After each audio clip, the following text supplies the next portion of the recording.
सर्वानंद, याद है? लेकिन आसाम के लोगों को आनंद नहीं आया। सर्वानंद तो मुख्यमंत्री बन गए, आसाम के लोगों को आनंद नहीं मिला। आनंद मिला है तो सिंडिकेट को, आसाम में सर्वानंद, सिंडिकेट को आनंद। सबसे पहली बात है कि यहाँ पार्टी के नेताओं से हमने मुलाकात की, जितने भी हमारे संगठन के प्रमुख हैं उनसे मिले, विधायक हैं, सांसद हैं, वरिष्ठ नेता हैं, उनसे मुलाकात की। फिर पार्टी के जो पदाधिकारी, जिला अध्यक्ष है, ब्लॉक अध्यक्ष है, युवक कांग्रेस, स्वयं सेवा दल, महिला कांग्रेस के लोगों से मुलाकात की और मिल के हमने देखा कि आसाम जीता जा सकता है और उसके हिसाब से हमने रणनीति बनाई।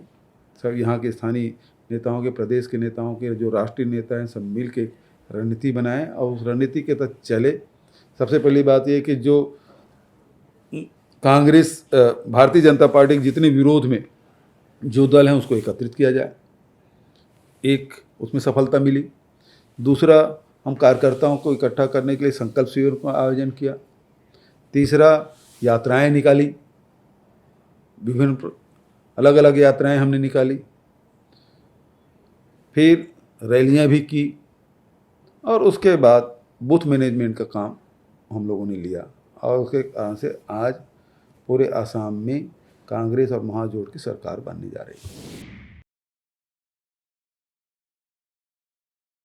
सब जगह अच्छे कर रहे हैं। अपर आसाम, जहां हम लोग पिछले चुनाव में हम पीछे रह गए थे, अपर आसाम में बहुत अच्छा है, मिडिल आसाम भी अच्छा है, लोअर आसाम तो बहुत अच्छा ही है। मुद्दे सबसे बड़ी बात यह है कि आज आम आदमी बेरोजगारी, महंगाई से जूझ रहा है। आज जितनी महंगाई आप देखेंगे इतना कभी नहीं हुआ था। पेट्रोल कभी 100 छुआ नहीं था, वो पहुंच गया, जबकि दुनिया में क्रूड ऑयल की कीमत घटती जा रही है और यहाँ पेट्रोल डीजल के भाव, गैस के भाव बढ़ते जा रहे हैं। इससे गृहिणी भी परिवार है परेशान है, ट्रांसपोर्टर भी परेशान है, आम जनता इससे परेशान है। दूसरा, बेरोजगारी बढ़ा है, युवकों के पास कोई काम नहीं है, आसाम के युवक रोजगार के लिए भटक रहे हैं। तीसरी बात है, यहाँ टी वर्कर्स बहुत हैं, लाखों के तादाद में, लेकिन उसके जो मजदूरी है, दिहाड़ी है, वो बहुत कम है। तो ये सब चीज़ें हैं जिसको हम लोगों ने एड्रेस किया। 5 गारंटी हमने दी है जिसमें आम जनता उसमें पूरे आसाम के जो अर्थव्यवस्था है उसमें समाहित हो जाता है।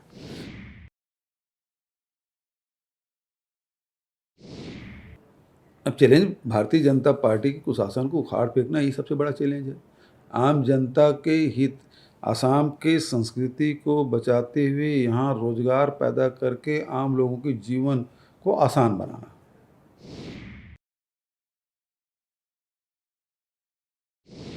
देखिए, कंफ्यूज तो भारतीय जनता पार्टी है। पश्चिम बंगाल में वो कहते हैं कि हम लागू करेंगे, आसाम में वो चुप है, तमिलनाडु में उनके साथ मिलकर लड़ रहे हैं जो सीए के विरोध कर रहे हैं। तो 3 अलग अलग राज्यों में उसके तीनों की स्टैंड अलग अलग है भारतीय जनता पार्टी। तो कितना गिरेगी भारतीय जनता पार्टी वोट की खातिर? तो आपके स्टैंड भी ठीक नहीं है।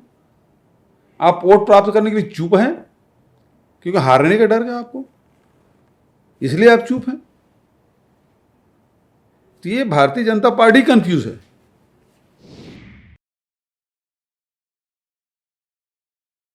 देखिए, आसाम की बात है, जो राजीव जी के समय जो यहाँ समझौता हुआ था, असम कार्ड, उसके पूरे प्रदेश के लोगों ने उसको स्वीकार किया है। हम उस रास्ते पे चल रहे हैं।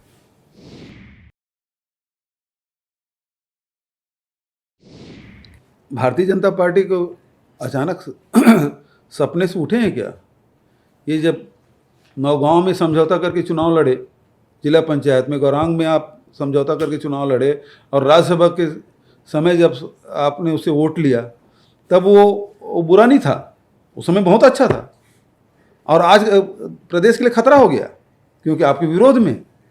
ये भारतीय जनता पार्टी जो पक्ष में है वो उसके गंगा जल के धुले हो जाते हैं, और जो विरोध में हैं तो जब पंजाब के हरियाणा के किसान आंदोलन करते हैं तो खालिस्तानी और आतंकवादी बता देते हैं। ये स्थिति यहाँ भी है।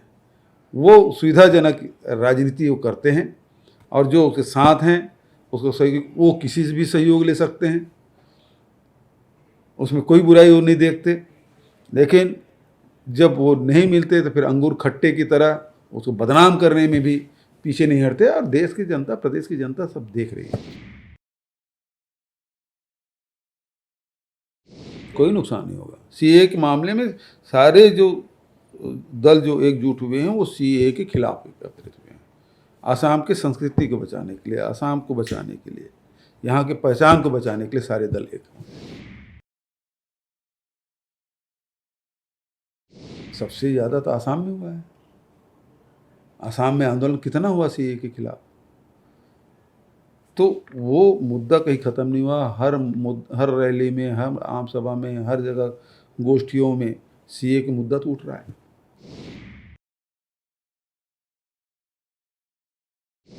लेकिन प्रधानमंत्री की जिस समय बाढ़ में पूरा जलमग्न हो गया था आसाम, उस समय प्रधानमंत्री जी की याद नहीं आई, गृह मंत्री और रक्षा मंत्री की याद नहीं आई आसाम की।